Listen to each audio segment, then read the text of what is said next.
मैं एक remote border town area में रहती हूँ। हम बच्चों को कम मौके मिलते हैं और फर्स्ट फ्लाइट और इतने बड़े मौके के लिए इट वॉज वेरी एक्साइटिंग। मैंने सोचा था कि वैसा ही होगा, नर्सरी में ही होगा, मगर रेसिडेंट में ओह माय गॉड बहुत अच्छा लगा। हम जस्ट रिफ्रेशमेंट ले रहे थे, अचानक वो आ गए। जस्ट हम एक सरप्राइज हो गया कि वाओ ये आ गए। यार ठंड लग रही होगी। से मिलने के एक्साइटमेंट में सब भूल गए। नमस्ते बेटा। वनकम, अच्छी अकाल। हेलो अच्छी। हेलो नक्सी साहब। उनने हम लोग को ये आसाम के गमछे पहना है, जो कि मैं बहुत लकी फील कर रहा हूँ। सर ने बोला मानसी कुछ नहीं गाएगी। मैं खुश हो गई, सर ने मेरा नाम ले लिया। सारी दुनिया तेरे पीछे मुश्किलों से लड़ता चल, बढ़ता चल। तो उस समय हम कंफ्यूज हो जाते हैं कि कौन सा पैटर्न सही है। मैं प्रधानमंत्री बन गया ना, तो भी कोई बताता है ऐसे करो, कोई कहता है ऐसे करो। सर आप बचपन से मेरी एक बहुत बड़ी इंस्पिरेशन रही है और मेरा जन्मदिन भी आपके साथ ही आता है। अच्छा सर ये बहुत स्पेशल मोमेंट है जो हम आपसे मिल रहे हैं। स्कूल जैसा मत कीजिए, इसके यहाँ स्कूल नहीं है। आइए। मुझे बुलाया, मेरे कंध में हाथ रखा, मुझे लगा भाई ये सपना है कि या कुछ और है।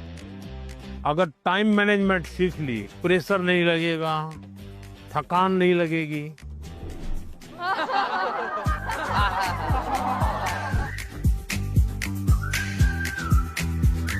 अच्छा भाई, मैं आपसे कुछ सवाल पूछना चाहता हूँ। आपने मुझे बहुत सवाल पूछे। लाइफ टाइम मोमेंट रहेगा, मैं कभी नहीं भूलूंगा इस। चलिए आप शुरू करते हैं। 1 2 3।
मैं उसमें इम्प्रूव करता जा रहा हूँ, बदलता जा रहा हूँ। इस बार मैंने अलग अलग राज्यों में भी किया, तो मैंने भी अपनी पैटर्न बदली, लेकिन मूल पैटर्न को छोड़ा नहीं। उनका नेचर भी बहुत अच्छा था, वो बहुत फ्रेंडली थे, वो हम सब बच्चों के साथ भी एकदम घुल मिल गए थे। प्रधानमंत्री जी ने हमें बताया कि हमें सभी का पैटर्न सुनना है, सभी में से कुछ कुछ गुण लेना है, हमें हमारा पैटर्न में ही फोकस करना है, सबका कुछ अच्छा अच्छा गुण हमें लेना है और वही पैटर्न हमें धीरे धीरे आगे बढ़ाना है। नर्मदे यार सर। नर्मदे और सर मेरा नाम आयुष तिवारी है सर। तो मेरा प्रश्न यह है कि अक्सर कई बार हम स्कूल या टीचर की स्पीड से मैच नहीं कर पाते और जो छूट जाता है हम उसे कवर करने के चक्कर में आगे के चैप्टर्स भी मिस करते जाते हैं और हम पीछे रह जाते हैं। तो इस सिचुएशन में हम कैसे अपने उसको मैनेज। आपकी टीचर के खिलाफ शिकायत है? लो सर। लेकिन आपने बड़ी चतुराई से टीचर के खिलाफ अपनी कंप्लेन बता ली, तो मैं जवाब टीचर के लिए देता हूँ। Yes sir. हाँ? टीचर का प्रयास रहना चाहिए कि स्टूडेंट की ये स्पीड है, एक कदम ज्यादा स्पीड मेरी रहेगी, ज्यादा नहीं। हमारा लक्ष्य ऐसा होना चाहिए जो पहुंच में हो लेकिन पकड़ में ना हो। Yes sir. Sir exam warrior में भी लिखा है मंत्र 26, goal should be with in reach but not easily achievable. वाह, सब याद रखते हैं आप लोग। लेकिन 50 कदम आगे चला जाएगा तो स्टूडेंट कहेगा भाई ये तो चला गया, मेरा काम नहीं है। जैसे किसान खेत को जोतता है ना, स्टूडेंट के मन को जोतना चाहिए। इसका तरीका क्या है? मान लीजिए जनवरी के तीसरे सप्ताह में वो हिस्ट्री का ये पाठ पढ़ाने वाले हैं, तो जनवरी 1 तारीख को बता दे कि भाई पहले वीक में हिस्ट्री का ये पार्ट पढ़ाऊंगा, दूसरे वीक में हिस्ट्री का ये पार्ट पढ़ाऊंगा, तीसरे वीक में हिस्ट्री का ये पार्ट पढ़ाऊंगा। तो आपको पता है कि आने वाले 3 सप्ताह में ये 3 विषय आने वाले हैं।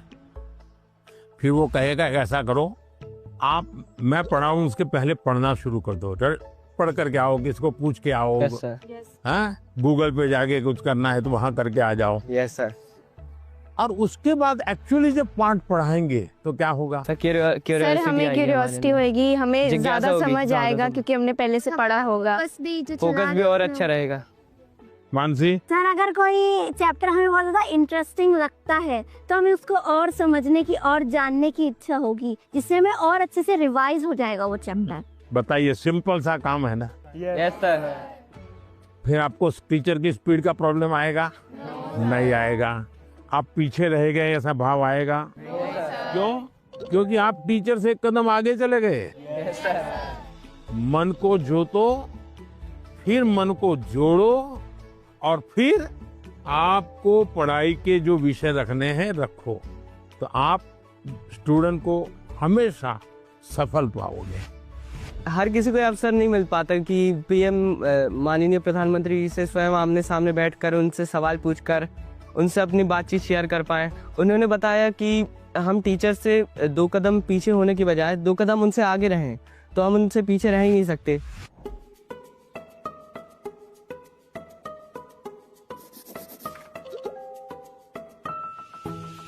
नमस्ते सर। नमस्ते। मैं श्रेया प्रधान हूँ सिक्किम से सर। सो एक सेल्फ कंपोज सॉन्ग है, सो ये 3 लैंग्वेजेस में लिखा हुआ है। अरे वाह। हिंदी, नेपाली और बंगाली में। सो ये देशभक्ति का वैसा वाला सॉन्ग है। इसका टाइटल मैंने रखा है हमारा भारत भूमि। तो आपको कविता लिखने का शौक है? Yes sir. सो कविता मैं वो नेचर के बारे में लिखती हूँ ज्यादातर। अच्छा, नेचर के विषय में। भानु जयंती ने भी लिखा था 1-2 बार। Yes sir. चलिए सुनाइए। हमारा भारत भूमि है, ऋषियों का ये देश है। हमारा भारत भूमि है, ऋषियों का ये देश है। अनेकता में एकता, शांति का परिवेश है। अनेकता में एकता, शांति का परिवेश है। देवी देवता को प्रिय वासियों, मानवता मौला एक उठानियो। शाबाश, बहुत सुंदर, बहुत सुंदर। देश की एकता की बात बताई। एक भारत श्रेष्ठ भारत।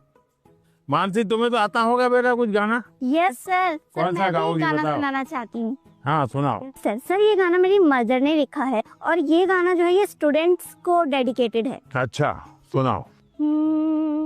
बढ़ता चल तू, बढ़ता चल, करता चल, कुछ करता चल, सारी दुनिया तेरे पीछे मुश्किलों से लड़ता चल, सारी दुनिया तेरे पीछे मुश्किलों से लड़ता चल, बढ़ता चल, तू आगे बढ़ता चल।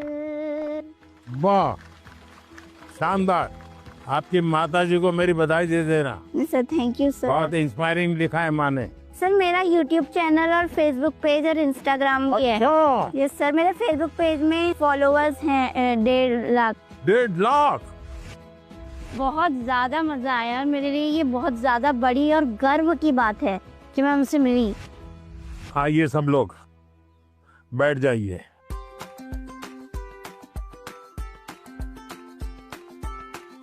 आज मैंने आपको स्वागत आपका किया। ये असमी वो गमोशा कहते हैं। ये सबसे बड़ी चीज है, ये मेरी सबसे प्रिय चीज है। उसकी रचना बहुत अच्छी लगती है। दूसरा है ये असम का और खास करके नॉर्थ ईस्ट की विमेन एम्पावरमेंट का सिंबल है। ये घर में बनाते हैं और सचमुच में वहाँ की मातृशक्ति, नारी शक्ति कैसे काम करती है, तो एक प्रकार से मन को बड़ा आदर होता है, सम्मान होता है। तो मेरा मन कर गया था इन बच्चों को मैं आज असम का गमोशा दूंगा। Thank you sir.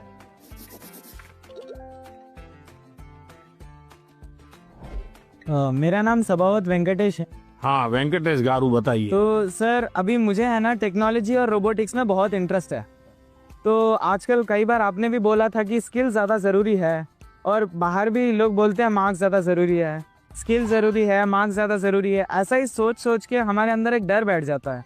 तो आप बताइए कि स्किल ज़्यादा ज़रूरी है या फिर मार्क्स ज़्यादा ज़रूरी है? ये जो मन में रहता है ना कि इसका महत्व है कि उसका महत्व है, खाने का महत्व है कि सोने का महत्व है, पढ़ने का महत्व है कि खेलने का महत्व है, उसका एक कॉमन जवाब होता है, हर चीज में संतुलन होना चाहिए, बैलेंस होना चाहिए। एक तरफ झुकोगे तो गिरोगे कि नहीं गिरोगे? Yes sir. और सही बैलेंस करके रहोगे तो गिरोगे क्या कभी? No sir. तो ये सिंपल सी बात है। अब दूसरी बात है, स्किल में भी 2 प्रकार के स्किल है। एक है लाइफ स्किल, दूसरा है प्रोफेशनल स्किल। उसमें भी कोई मुझे पूछेगा कि साहब लाइफ स्किल में ध्यान देना चाहिए कि प्रोफेशनल, मैं कहूंगा दोनों में देना चाहिए। अब मुझे बताइए, बिना अध्ययन किए, बिना ऑब्जर्वेशन किए, बिना ज्ञान प्रयुक्त किए कोई भी स्किल आ सकता है क्या? No sir. तो स्किल की शुरुआत तो ज्ञान से ही होती है। Yes sir. तो उसका महत्व कम नहीं है। मान लीजिए हम बहुत बढ़िया पढ़ लिए हैं, लेकिन एक बार अचानक माँ बाप को बाहर जाना हुआ। अब हमें भूखे मर रहे हैं, किचन में सब पढ़ाए, लेकिन पता ही नहीं कैसे करूं, क्या करूं, किस डब्बे में क्या है, कैसे निकालूं। क्यों? हमने कभी ध्यान ही नहीं दिया। जो इसलिए लाइफ स्किल जीवन की रोजमर्रा की जिंदगी है, इसमें हमारी लाइफ स्किल अच्छे से अच्छी कैसे हो। मेरा सुबह उठने का समय क्या है, सोने का समय क्या है, मैं व्यायाम करता हूं तो मेरी उम्र के हिसाब से मैं व्यायाम करता हूं, मुझे नया व्यायाम में सीखता हूं कि नहीं सीखता हूं। मैं किसी को मिलने जाता हूं तो मुझे बातचीत करना कॉन्फिडेंस से आता है कि नहीं आता है। मुझे रेलवे स्टेशन पे गया और मुझे मालूम ही नहीं है भाई टिकट कहाँ से लेना, तो मैं 10 लोगों को पूछता हूँ भाई टिकट कहाँ से लेता हूँ। तो लाइफ स्किल जो है वो हमने आत्मसात करनी ही करनी चाहिए। अब दूसरा विषय प्रोफेशनल स्किल। आप मानो डॉक्टर बनने वाले हैं, तो डॉक्टरी की स्किल आपकी एकदम से अपडेट होनी चाहिए।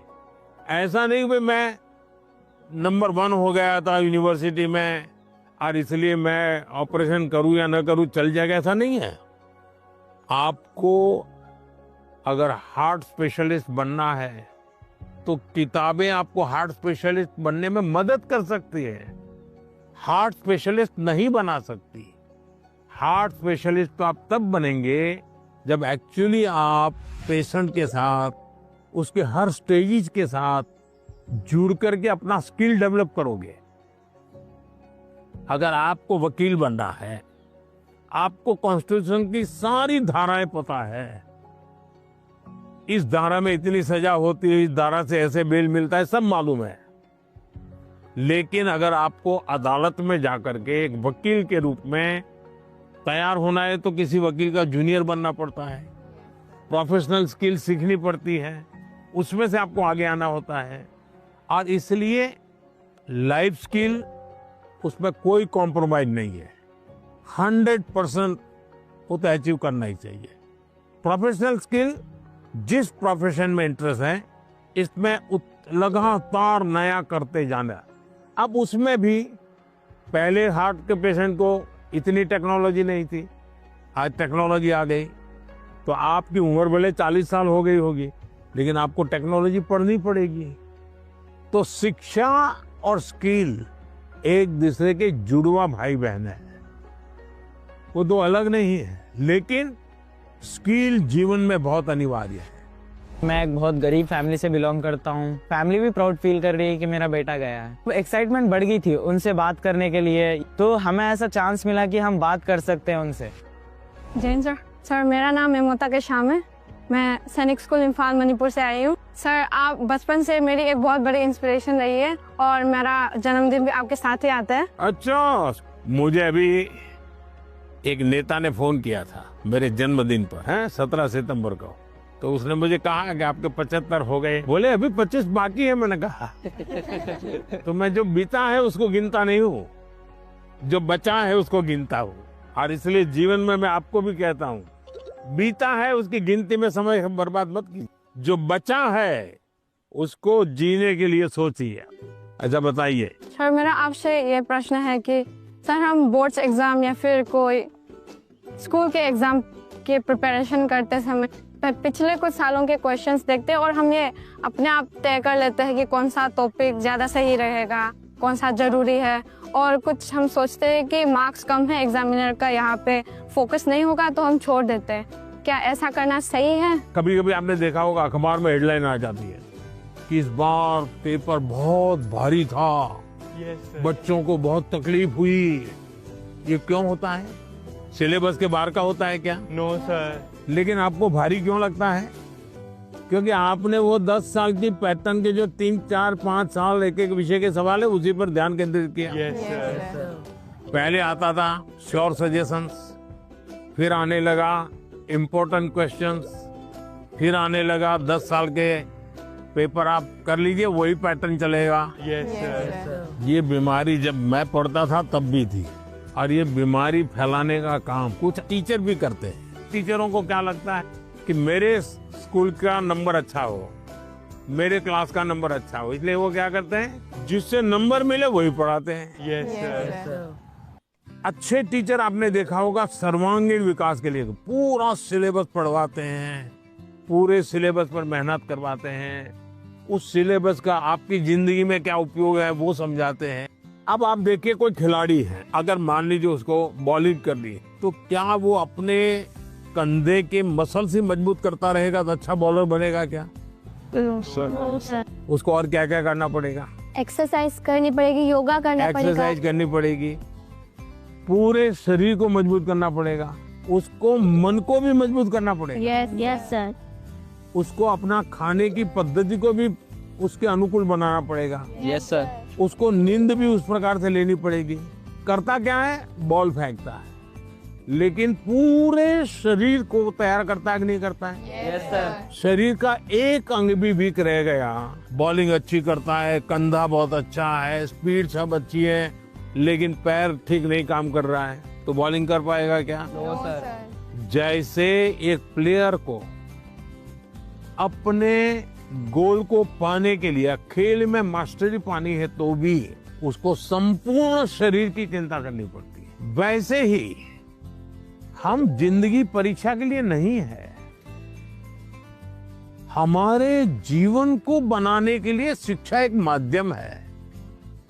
और हम शिक्षा सही करते हैं, गलत करते हैं, तो बार बार हम अपने एग्जाम करते हैं। तो ये जो एग्जाम है वो हमें अपने आप को एग्जामिन करने के लिए एग्जाम है। अल्टीमेट गोल एग्जाम के नंबर नहीं हो सकता है। अल्टीमेट गोल संपूर्ण जीवन के विकास का होना चाहिए। और इसलिए ये जो पैटर्न, हम 10 क्वेश्चन कर लें, ये कर लें, हमने अपने आप को सीमित नहीं करना चाहिए। इसका मतलब ये नहीं कि ये भी नहीं करना, ये भी करना चाहिए, लेकिन उसको अगर 10% देते हैं तो 90% और करना चाहिए। तो मेरा तो सभी विद्यार्थियों से आग्रह है कि आप जिंदगी सबसे ज्यादा उत्तम बने, जीवन अपना श्रेष्ठ बने, अपना पूरा जीवन शानदार रहे, उसके लिए जीवन को तैयार करना है। और शिक्षा एक माध्यम है, उस माध्यम के रूप में उसको करना चाहिए। ठीक है? सर, मैं आपसे ये क्वेश्चन पूछना चाहती हूँ कि जिस सब्जेक्ट में मुझे ज़्यादा मेहनत करने की ज़रूरत है, उसका फोकस ना करके प्री बोर्ड में कैसे बेहतर परफॉर्म करने के लिए उसका भी प्रेशर होता है। हम कैसे अपनी पढ़ाई में संतुलन बनाएं? ये सबके लिए चिंता का विषय है। पहले क्वार्टर में कुछ विषयों में अच्छा करते हैं, दूसरे क्वार्टर में कुछ विषयों में अच्छा करते हैं, और फिर हमको लगता है कि अब क्या करूं, मैं ये करूं कि वो करूं। हमें भीतर के विद्यार्थी को हमेशा चैतन्य युक्त रखना चाहिए। शिक्षा ये मजबूरी नहीं होनी चाहिए, शिक्षा ये बोझ नहीं होना चाहिए। हमारा टोटल इन्वॉल्वमेंट चाहिए, टोटल इन्वॉल्वमेंट। अगर टोटल इन्वॉल्वमेंट नहीं है तो फिर आधी अधूरी शिक्षा वो जीवन को कहीं सफल नहीं बना दे देती। ये जो बीमारी आ गई है, मार्क्स मार्क्स मार्क्स, मुझे बता दीजिए, जो पिछले साल बोर्ड में 1 से 10 नंबर जो लाए हैं, आपको किसी को नाम याद है क्या? बहुत मुश्किल से याद होगा जी। इतना ही नहीं, आप 1 महीने के बाद पूछोगे कि भाई ये अखबार में इनकी फोटो छपी थी, इनके नाम आए थे, वाहवाही हुई थी, फिर भी हम उतना उनको भी याद नहीं रखते। उस स्कूल के बच्चों को भी पता होगा कि उनके स्कूल में इतना नंबर आए थे। इसका मतलब इन सब चीजों का कितना महत्व है। बस कुछ समय के लिए याद, कुछ समय के लिए होता यस सर, यस। उससे ज्यादा तो होता नहीं है। और इसलिए हम अपने मन को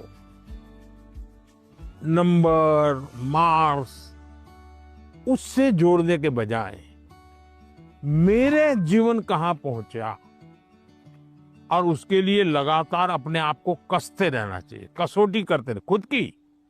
क्लासरूम में नहीं, एग्जामिनेशन रूम में नहीं, खुद को कसते रहना चाहिए। मेरा आपसे ये प्रश्न है कि जैसे हम पढ़ाई करते हैं, उस समय पे हमें इधर उधर के बहुत सारे ख्याल आते हैं, तो हम फोकस नहीं कर पाते। तो उस समय पे अपने आप को शांत कैसे रखें? क्योंकि हम पढ़ तो लेते हैं लेकिन बहुत जल्दी भूल जाते हैं।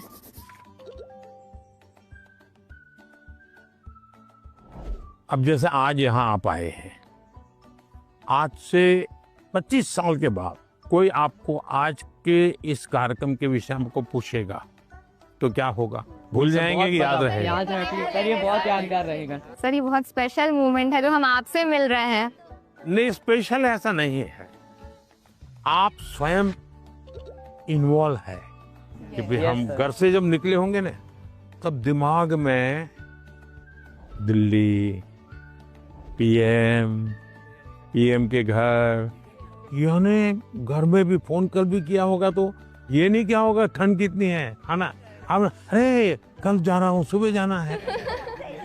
इसका मतलब आप पूरी तरह इसमें इन्वॉल्व है कि नहीं है? Yes sir. इसी के कारण आपको 20 साल 25 साल के बाद भी यहाँ की हर चीज याद रहेगी।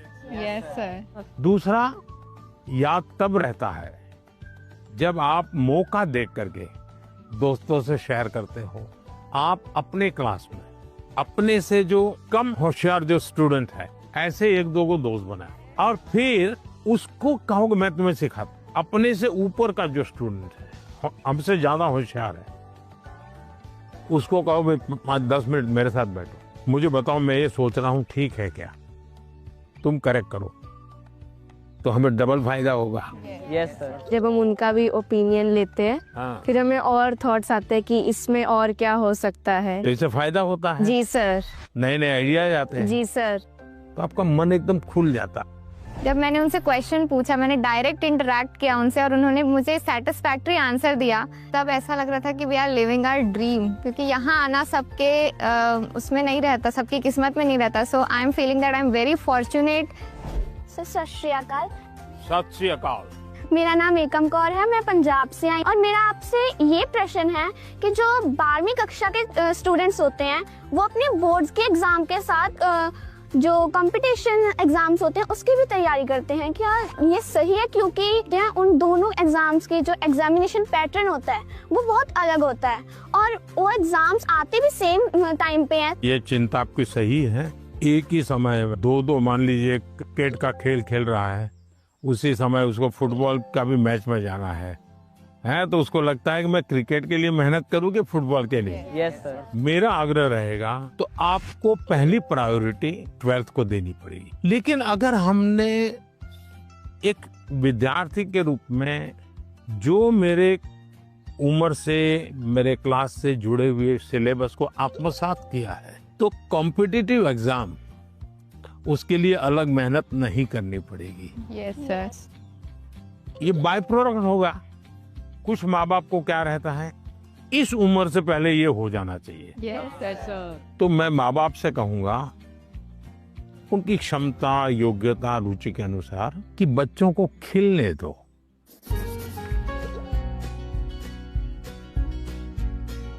सर मेरा एक आपसे क्वेश्चन था। हाँ। मुझे सर गेमिंग में बहुत इंटरेस्ट है। हाँ। लेकिन मेरी सोसाइटी बोलती है कि सब गेमिंग वगैरह छोड़ो और पढ़ाई में ध्यान दो, लेकिन मुझे ऐसा लगता है कि मेरा फ्यूचर गेमिंग में करूँ। जो मुझे कैसे पता चलेगा सर कि मैं सही रास्ते से जा रहा हूँ या गलत? माँ बाप का नेचर कैसा होता है, पहले डांटते रहते मत करो मत करो मत। Yes sir. लेकिन फिर भी आप चुपचाप करते रहते, और मान लीजिए आपने मेडल ले लिया तो क्या करेंगे? वो पूरे मोहल्ले में जाएंगे, देखिए मेरे बेटे ने किया, मेरे बेटे ने किया, मेरे बेटे ने किया। तो आपका सक्सेस उनका सम्मान बन जाता है। Yes sir. फिर वो आपके साथ जुड़ जाते हैं। Yes sir. भारत के अंदर इतनी कथा कहानियां, आप कभी सोचे हैं कि पंचतंत्र पर मैं गेम बनाऊं, मैं गेम क्रिएटर बनूं? और जैसा मानसी का अपना एक पेज है, आप भी अपना एक सोशल मीडिया प्रोफाइल बनाइए और आप 1 या 2 गेम खुद तैयार कीजिए और इन गेम को आप में से लॉन्च कीजिए। तो आपके घर के लोगों को लगेगा अरे देखो इतना छोटा है, 10,000 इसके फॉलोअर खेलते हैं, 20,000 खेलते हैं। तो घर के लोग फिर आइडिया देना शुरू करेंगे, देखो ये हनुमान जी वाली वो कथा है ना, तुम उस पर गेम बनाओ, देखो कैसे हैं। फिर कहेंगे अभिमन्यु वाली वो घटना है, गेम बनाओ कैसे अभिमन्यु बाहर निकलेगा। तो आपको नए नए आइडियाज आएंगे। और इसलिए गेमिंग में आपकी रुचि है, अच्छी चीज है, आप कभी भी संकोच मत कीजिए। लेकिन टाइम पास और डेटा सस्ता है भारत में, टेक्नोलॉजी बहुत महंगी नहीं है, तो बस लगे रहो। ऐसे ही मस्ती के लिए खेलना ऐसा नहीं। जो जुआ चलता है ना, या वो हमें देश में होने नहीं देना है। मैंने अभी कानून बनाया, जो जुआ खेलते हैं, गेम में पैसे लगाते हैं, वो बर्बादी है। Yes sir. उसको नहीं होने देना। लेकिन गेमिंग एक स्किल है और उसमें स्पीड भी होती है, बहुत स्पीड होती है। यस, आपकी इतनी अलर्टनेस है, एक प्रकार से स्वयं के डेवलपमेंट के लिए भी वो एक अच्छा प्रकार है। लेकिन बेस्ट क्वालिटी की गेम ढूंढ करके अपनी एक्सपर्टाइज पाने का प्रयास करना चाहिए। करेंगे? Yes sir. पीएम के रेजिडेंस पे आके तो बहुत एक्साइटिंग चीज थी मेरे लिए। फ्रेंडली बात कर रहे थे, वो हमसे अच्छे से क्वेश्चन जान के ले रहे थे और हमारे को अच्छा वाला आंसर दे रहे थे। नमस्ते सर। सर हमें ना पहले एग्जाम से स्ट्रेस होता था, बहुत चिंता होती थी और ये बुक पढ़ के हमने हमारी चिंता को भगा दिया है, इसी के लिए हमने सबने कोट लिखे हैं। I used to be scared of exam, but now it is my friend Maitri in Gujarati. मतलब पहले जो था ना, मैं बाकी को देखने में डर लगता था कि भाई वो कैसे पढ़ रहा है, वो कैसे पढ़ रहा है, लेकिन एग्जाम वॉरियर पढ़ने के बाद याद आया कि मेरा टेक्निक जो है वो सबसे डिफरेंट है और मेरा टेक्निक मुझ में काम करेगा। Sir I used to be scared of discipline but not I don't have any fear. Sir मैंने लिखा है I used to be scared of time management but it is my friend now. Sir मैं बचपन से मतलब मुझे हमेशा घर वाले, स्कूल वाले, दोस्त, मतलब मैंने हमेशा टाइम मैनेजमेंट में ही स्ट्रगल किया है। मुझे हर कोई बोलता है हर काम जल्दी कर, तो टैलेंटेड है, तुझे आइडियाज आते हैं, बट तो टाइम पे नहीं करती है, वही तेरा सबसे बड़ा प्रॉब्लम है। तो सब मैंने एग्जाम वॉरियर से सीखा है। मैं रोज सुबह जल्दी उठूंगी। मैं एक सिंपल और रास्ता बताता हूँ। रात को आप जब सो जाए ना, उसके पहले डायरी में लिखो कि कल मुझे जो बिल्कुल करने ही करने ऐसे कौन से काम, और दूसरा फिर आज जो लिखा है तो दूसरे दिन टैली करो हुआ कि नहीं हुआ, और टिक मार करो। कल मैंने लिखा था कि मैं आज 5 काम करूं, लेकिन 3 ही किया, तो टिक मार करो, 2 रह गए। फिर सोचो 2 कौन रह गए। मैंने दोस्तों के साथ फोन पे ज्यादा बात कर ली। एक टीवी सीरियल था तो मैं 30 मिनट उसमें लगा दिया। तो आपको खुद को लगेगा हाँ ये मैं समय बचा सकता। कभी कभी क्या होता है, हमें पता ही नहीं होता है कि हम समय कैसे बर्बाद करते। जीवन में अगर टाइम मैनेजमेंट सीख लिए और समय का प्रोडक्टिव यूज सीख लिया, तो आप देखिए आप कभी भी प्रेशर नहीं लगेगा, थकान नहीं लगेगी। अब जैसे मैं हूं, इतने सारे काम होते हैं, लेकिन मुझे टेंशन नहीं है, क्योंकि मुझे बहुत पहले से ही एक प्रकार से समय का सही उपयोग करने की आदत बन गई। I used to think the Max is the ghost, but now I am the ghost. मेरे बचपन पे मैक्स को देखकर इतना डरा कि वो जैसे भूत, पर अब मैं इतना लज्जिका गया हूँ कि अब मैक्स को छोड़कर नहीं रह पाता। अच्छा, इतना बड़ा चेंज आया। आपने वैदिक मैथमेटिक्स देखा है? नहीं। ऑनलाइन वैदिक मैथमेटिक्स के क्लास चलते हैं, क्योंकि वो जादू के खेल की तरह, अगर थोड़ा उसमें रुचि लेंगे तो आपको बहुत मजा आएगा, और अपने दोस्तों को भी मैथ्स के उस प्रकार के गेम दिखा सकते हो, तो आपकी रुचि और बढ़ जाएगी। Yes sir, I used to be scared of exams, but it is my friend now. Exam जब डेट शीट आए तो बहुत डर लगता था कि अब एग्जाम में क्या होगा। ये फिर ये एग्जाम वॉरियर बुक का इसका पहला मंत्र ये कि परीक्षा को हमें उत्साह या उमंग की तरह लेना चाहिए, उत्सव की तरह लेना चाहिए। आपकी पढ़ के उससे मेरे को काफी मोटिवेशन मिला। कभी कभी आपको जो समस्याएं आती है ना, वो घर में से ही आती है, तो जो चीज इसमें से आपको काम आई है वो चीजें उनके काम भी आएगी। कम से कम आपके परिवार के जो बड़े लोग हैं ना, उनके साथ परीक्षा पे चर्चा पढ़ने के लिए कहिए, उसकी चर्चा कीजिए। Yes sir. और कोई मंत्र है तो खास लाइन करके बताइए, देखिए ये पीएम ने ये कहा है, तुम पढ़ो। सर मेरी मम्मी ने सारे मंत्र पढ़े और मम्मी बहुत खुश हुई। देखिए आपकी ताकत बढ़ गई। I used to be Scared of low marks, but now it is my friend. So पहले ऐसा था कि मतलब हमें लगता था कि मार्क्स ही सब कुछ है। एग्जाम्स के बाद हमारे मार्क्स कम आते थे, तो ऐसा लगता था कि अभी मतलब सब कुछ एंड हो गया। पर जब हमने बुक पढ़ा तो मतलब आपने जिस लिखा था, एग्जाम सिर्फ एक लाइफ का प्रिपरेशन है, और आपने हमें डॉक्टर APJ अब्दुल कलाम का एग्जाम्पल दिया। हाँ, याद है आपको? मतलब उन्होंने फेलियर किया, पर अगर वो फिर अगर ट्राई नहीं करते तो हम लोगों को मतलब मिसाइल मैन ऑफ इंडिया नहीं मिलता। तो उसके बाद मुझे सीख मिला है कि एग्जाम के मार्क्स कुछ नहीं है, मतलब अगर हम लोग फिर ट्राई करेंगे तो और अच्छा और बेहतर कर सके। अच्छा, अभी तुम्हारा टेंशन कम हो गया, तब कोई नई चीज सीखने का मन करता है? Yes sir. गाना सीखूं, बजाना सीखूं, ऐसा कुछ नया विचार आता है? पेंटिंग सीखूं? Yes sir. ऐसा समय मिला तो कर रही हो? हाँ सर, अब मतलब पोएम लिखता है। पोएम लिखता है? अच्छा, स्टार्ट करेगा। हाँ। I used to be scared of presentations, but now it's one of my friend. जैसे आपकी तरफ है देखा है कि आप कितना जैसे वो कॉन्फिडेंस है, और ये बुक भी मैं पढ़ता है। अभी मैं कॉन्फिडेंस में है, और ये परसिस्टेंस की जब मैं फेल करूँगा तो मैं क्विट नहीं करूँगा, मैं फिर से तैयार करूँगा। तो मैं अभी जैसे आगे में मैं ये प्रेजेंटेशन कर सकता है। तो अभी हिम्मत आ गया। इसलिए सर। मान लीजिए फुटपाथ पर गरीब महिलाएं सामान बेच रही हैं और इतने में कोई झगड़ा हो गया, तो वो गरीब महिला जिसने कभी टीवी को जवाब नहीं दिया, आपने देखा होगा वो कितना बढ़िया इंटरव्यू देती है। कैसे हुआ, क्या हुआ, कैसे हुआ, कारण क्या है? जो चीज उसने अपने अनुभव में आंखों के सामने देखा, लाग लपेट नहीं, झूठ बोलना नहीं है, तो एकदम से सरलता से वो बता देती है। ये कॉन्फिडेंस कहां से आया? सच्चाई के कारण आया। आपका भी कॉन्फिडेंस कैसे आया? उस सच्चाई से आया कि जो मैं कर रहा हूं, मैंने जो किया है, मैं जो कह रहा हूं, मैं सही कर रहा हूं। मैं डरती थी कि पेपर देते टाइम मैं घबरा ना जाऊं, स्पेशली लिटरेचर में देखती थी ना लेंदी, उसी में घबरा जाती थी बुक पढ़ने के बाद। अब मुझे लगा नाउ आई कैन, अब मैं नहीं घबराऊंगी, अब मुझे प्रैक्टिस करना है, लिख लिख के और प्रैक्टिस करूंगी ताकि मैं घबराऊं ना इतना लेंदी पेपर, और मैं ज़्यादा स्पीड से और तेज़ी से लिखने की कोशिश करूंगी। मैं अपना हैंड राइटिंग सब कुछ इम्प्रूव करूंगी। वो एकदम कॉन्फिडेंस आ गया। अभी देखती हो बाद में तो गलती नहीं पकड़ में आती। बिल्कुल नहीं, क्योंकि मुझे पता चल गया ना कि मुझे क्या प्रॉब्लम है। मैं घबरा जाती थी एक्चुअली पेपर देख के, लेकिन अब नहीं। देखिए ये सही चीज पकड़ा है। सचमुच में हम वीक नहीं है, हम हड़बड़ी में सब गलती कर देते हैं।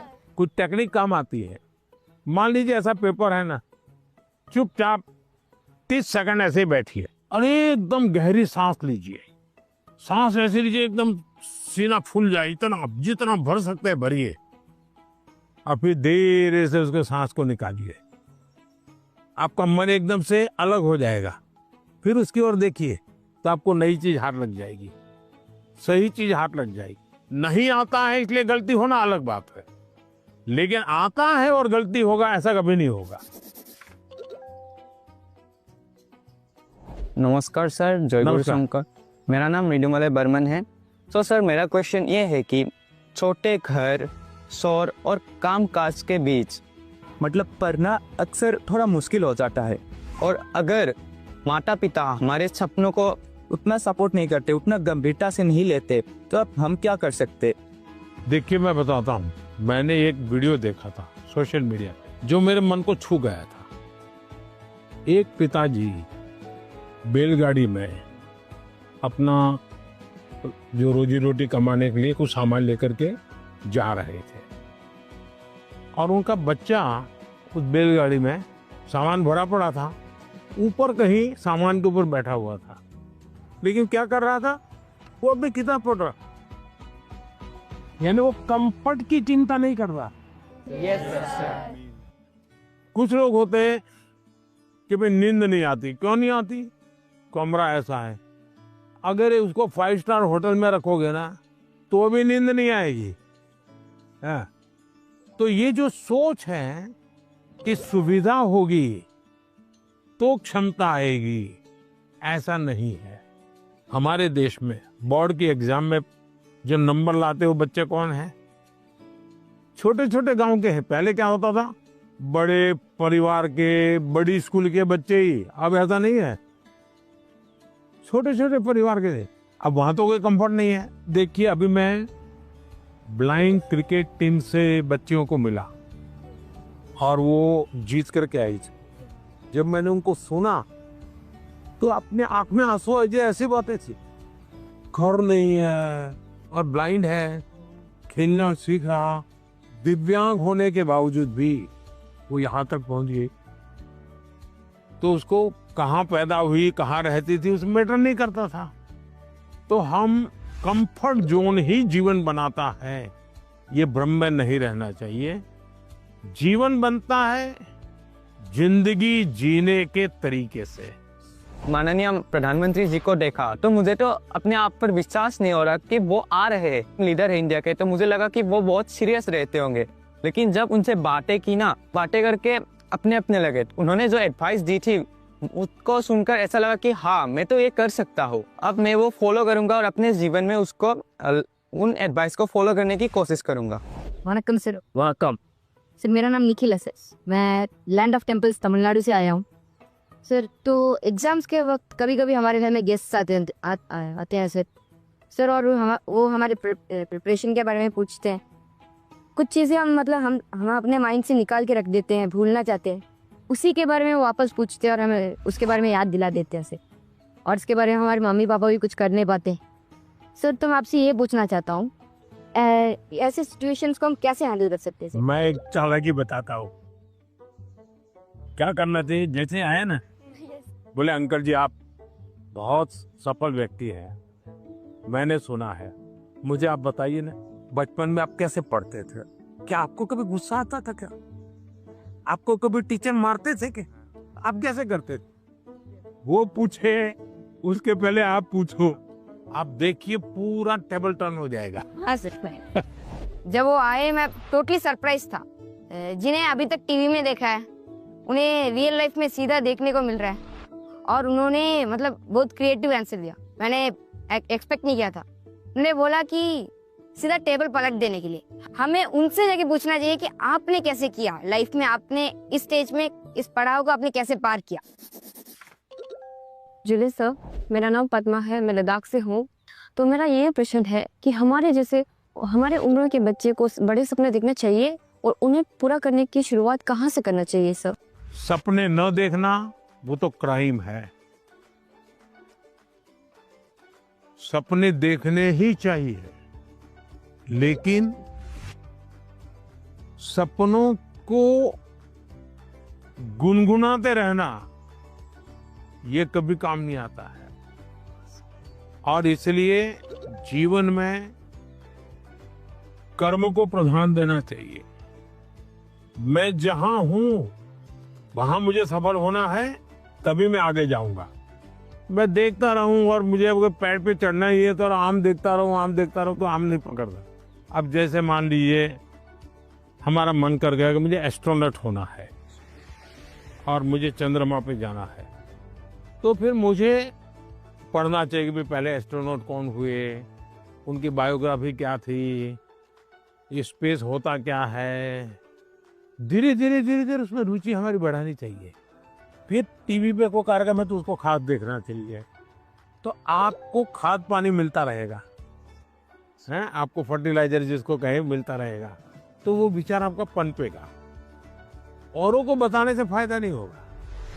कभी कभी हम बता देंगे, भाई मजाक उड़ाएंगे, ये तो एस्ट्रोनॉट बनने वाला है। तो हमारे मन के सपने पब्लिक नहीं करने चाहिए, लेकिन लीक करके रखने चाहिए। मैं बहुत नर्वस थी क्योंकि मेरा ये लाइफ का पहला एक्सपीरियंस था परीक्षा पे चर्चा पर। बट जैसे प्राइम मिनिस्टर मेरे सामने आते ही मेरा पूरा नर्वसनेस एक्साइटमेंट में बदल गया था। Sir, I have a question कि हम जो बड़े सपने देखते हैं उन्हें हमें पूरा करने के लिए रोजाना कौन सी एक छोटी सी हैबिट या कौन सी एक आदत अपनानी चाहिए जिससे हम अपने सपने के नजदीक पहुंचते जाएं? एक तो मुझे लगता है कि हमने बायोग्राफी पढ़नी चाहिए, बड़े जो भी सपना है उसके विषय में। कभी कभी क्या होता है, हमारे सामने वो बड़े बने वो ही पता चलता है, लेकिन वो भी तो कभी छोटे थे। आज पीएम आपको मिला होगा, वो पीएम कभी तो छोटा होगा ना। तो हम जब बायोग्राफी पढ़ते हैं तो लगता है नहीं भाई ये बड़ा तो था, लेकिन पहले तो यहाँ था। फिर उसमें से आप को रिलेट करोगे, हाँ मैं भी ऐसा ही हूँ, ये तो मैं भी करता हूँ, वो ही करते हैं, ऐसा नहीं है। फिर आपका विश्वास बढ़ेगा, हाँ यहाँ से शुरू कर सकते हैं। ये पहला कदम है, उन्होंने ऐसा किया था, ये दूसरा कदम है, उसने ऐसा किया था, ये तीसरा कदम है।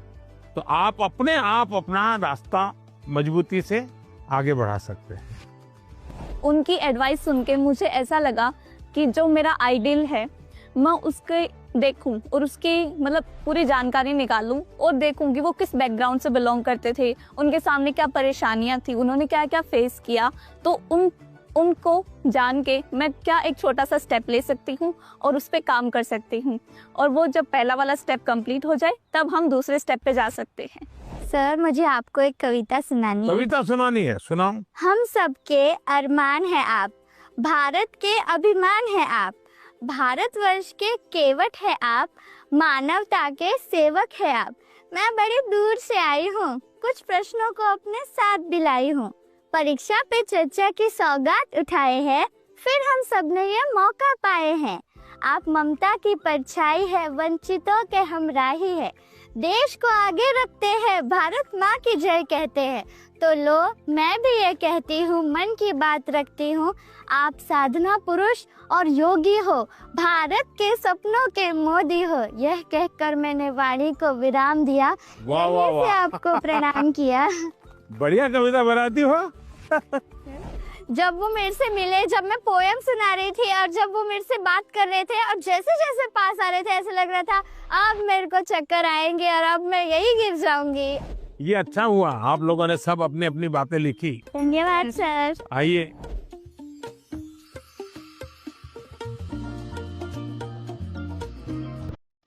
अच्छा भाई, मैं आपसे कुछ सवाल पूछना चाहता, आपने मुझे बहुत सवाल पूछे। ये जो हिंदुस्तान में जो मैं विकसित भारत की बात करता हूँ, कौन सी साल बताता हूँ मैं विकसित भारत के लिए? 2047। Yes sir. क्यों बताता हूँ? ये 100 साल की एक सेंचुरी का गोल है। आजादी को 100 साल हो, जब भारत की आजादी के 100 साल होंगे तब आपकी एज कितनी होगी? 39 49 49 ये 39, 40, 35, 45 ये जो एज होगी वो कितनी महत्वपूर्ण उम्र होगी आपकी, कितनी सारी चीजें आपके सामने तैयार होगी। तो ये सब मेहनत किसके लिए कर रहा हूँ? हमारे लिए। अब हम सबने करनी चाहिए कि नहीं करनी चाहिए? Yes sir. अब देखिए, महात्मा गांधी जी ने 1915 में वो वापिस आए अफ्रीका से और आजादी का आंदोलन चलाया। तो 15 से 47 तक आजादी आजादी लगे रहे कि नहीं लगे रहे? Yes sir. आजादी आई कि नहीं आई? Yes sir. भगत सिंह जी फांसी के तख्त पर चढ़ गए, यस सर। छोटी आयु में चढ़ गए, लेकिन आजादी का सपना बो करके गए कि नहीं गए? Yes sir. हर दिलों में हर नौजवान को आजादी के लिए जीने के लिए सिखाया कि नहीं सिखाया? Yes sir. अगर आजादी के 25 साल पहले, आजादी के 30 साल पहले जो सपना देखा गया, उन सपनों के लिए जिन्होंने कष्ट सहन किए, त्याग किया, बलिदान किया, आजादी मिली कि ना मिली? अगर इतनी बड़ी आजादी मिल सकती है तो क्या हम सबके प्रयत्न से विकसित भारत बन सकता है कि नहीं बन सकता है? Yes sir. आपको विश्वास है? Yes sir. और इसलिए कभी भी भूलना नहीं चाहिए। ये सपना हमेशा आपको भी घर में जाके लिखना चाहिए, विकसित भारत के लिए मुझे ये करना है। अब कौन सी ऐसी 5 चीजें हैं जिसको मैं करूं विकसित भारत के लिए? सर अपने अंदर स्किल्स डेवलप करेंगे। सर हम खुद पर विश्वास कर कर आगे बढ़ेंगे। खुद पर विश्वास करेंगे। स्वदेशी चीजों का ज्यादा उपयोग करेंगे। अब ये स्वदेशी करेंगे तो करेंगे कैसे? तो पहले हमें मन को तैयार करना पड़ेगा। Yes sir. स्वदेशी चीज तो बात की बात है। Yes sir. हम जो गुलामी की मानसिकता में जीते हैं, स्कूल में कोई दोस्त विदेशी जैकेट पहन के आया और कहेगा ये तो फलाने देश का है, तो हमारा ध्यान कैसा रहता है? अच्छा होता है कि नहीं होता है? Yes sir. सर एक काम आप लोग करेंगे, यस सर। सुबह ब्रश करने से लेकर के दूसरे दिन सुबह ब्रश करने तक हम जिन जिन चीजों का उपयोग करते हैं उसका लिस्ट बनाइए। आपको पता भी नहीं होगा, कंघी भी विदेशी होगी, आपको पता ही नहीं होगा। जूते भी विदेशी होंगे, आपको पता नहीं होगा। एक बार आपको लिख करके देखना चाहिए, चलो भाई इस महीने में ये 10 चीजें पुरानी हो जाएगी, अब नई इंडियन लाएंगे। अगले महीने ये 10 पूरी हो जाएगी, इंडियन लाएंगे। तो 1 साल के भीतर भीतर सब विदेशी चीजें निकल जाएगी, इंडियन चीजें घर में आ जाएगी। तो हमें तय करना चाहिए जैसा भी होगा मेरे शरीर पर, मेरे परिवार में, मेरे जीवन में, मेरी कोशिश होगी कि मैं पहले देखूंगा, कोई बताओ पहले इंडियन है कि नहीं है, तो करेंगे। Yes sir.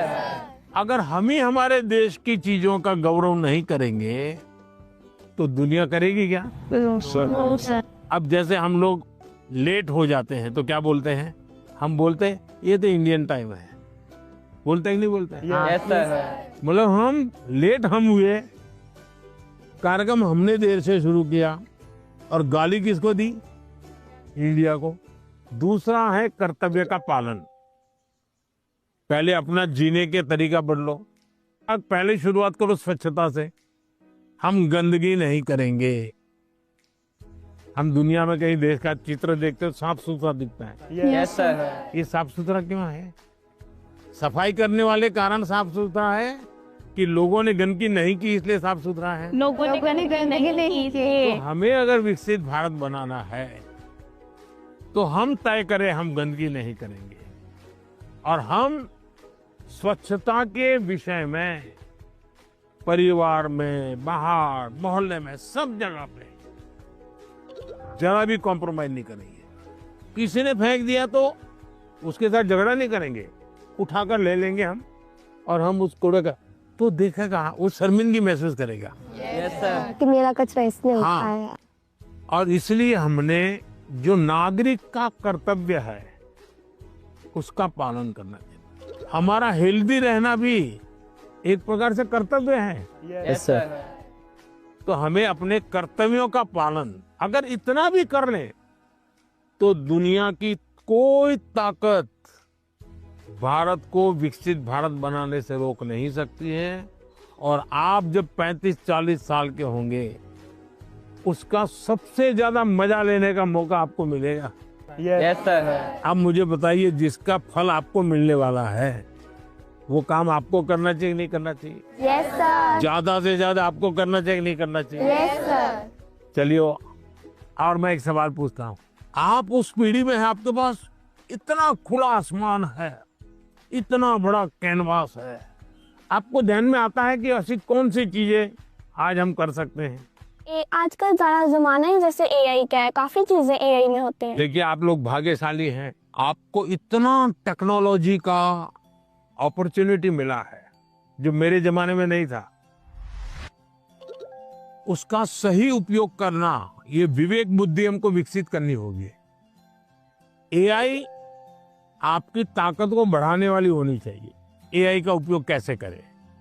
एक तो होता है कि मैं एआई को ये कहूं कि फलानी बायोग्राफी है, उसका मुझे मेन पॉइंट बता दो, तो एआई बता देगी 10 पॉइंट और मुझे लगा मुझे बहुत ज्ञान हो गया, गाड़ी चल जाएगी, दोस्तों के साथ भी गप्पे मारने हैं तो बड़े तहाके से आपने एआई का उपयोग किया, लेकिन इससे आपका लाभ हुआ क्या? नहीं हुआ।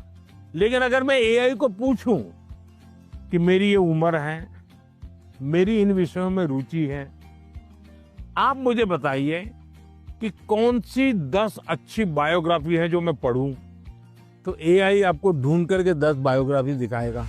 फिर बाजार में जाइए और उसमें से किताब खरीदिए, तो एआई आपको काम आई। Yes sir. आपका डेवलपमेंट हुआ। Yes sir. आपको लाभ हुआ। मेरा फेवरेट पार्ट था कि उन्होंने जो एआई को लेकर बोला कि एआई तुम यूज़ करो, एआई की एक हेल्प है, बट वो हमें आगे भी हमें यूज़ कर सकते हैं, बट वो सीधा हमें हमारे जो हमारा गोल है वहाँ तक नहीं पहुँचा सकता। मैं भी ऐसे यूज़ करती हूँ टेक्नोलॉजी से रिलेटेड ऐप बनाना ऐसे, तो मुझे अच्छा लगा कि उन्होंने बोला कि एआई का इस तरीके से यूज़ करो ताकि हम सबके लिए अच्छे से यूज़फुल होए। सर, मुझे बांसुरी सुनाना है आपको। मैं कर्नाटक शास्त्रीय संगीत अभ्यास कर रहा हूँ, बांसुरी। तो आज मैं एक संस्कृत का कॉम्पोजिशन बजा रहा हूँ। हाँ, सुनाओ।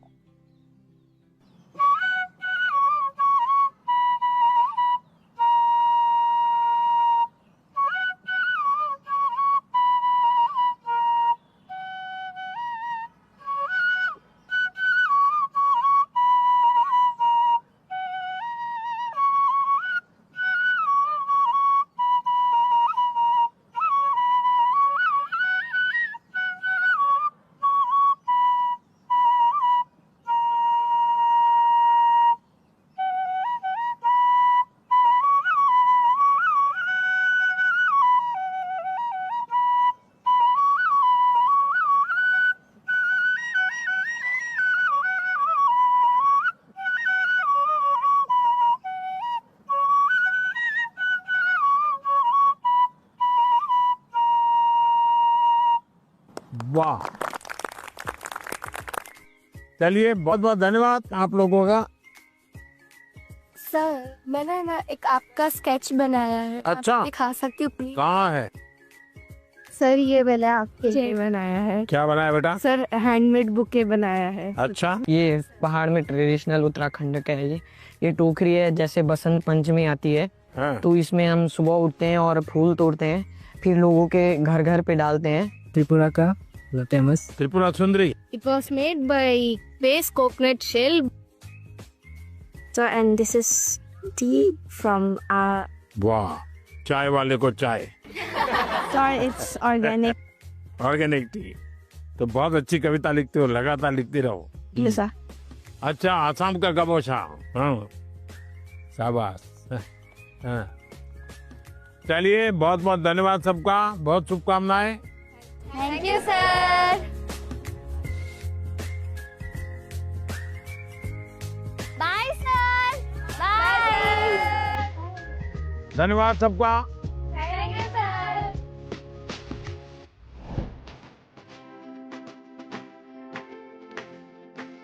बहुत सारे स्टूडेंट्स ने मुझे ये सजेशन भेजा था कि देश के अलग अलग हिस्सों में भी परीक्षा पे चर्चा होनी चाहिए। इस स्पेशल एपिसोड में आप यही देखने जा रहे हैं। अगर परिवार में भी किसी एक की अच्छाई की बात होती है तो हमने उस भाई या उस बहन से उसकी अच्छाइयों को सीखने का प्रयास करना चाहिए। जो व्यक्ति बहुत बड़ा बन गया है, वो बड़ा बनने की इच्छा होना बुरा नहीं है, लेकिन वो बड़ा बना है तहीं से अपने को जोड़ो मत। शिक्षा की जीवन में भी जरूरत है, समाज जीवन में भी जरूरत है, लेकिन जिंदगी में खेल होना चाहिए, ये भी बहुत जरूरी है। तो आप में से अगर कोई कुछ बातें करना चाहते हो, अपनी बात बताना चाहते हो, मुझे सुनना है।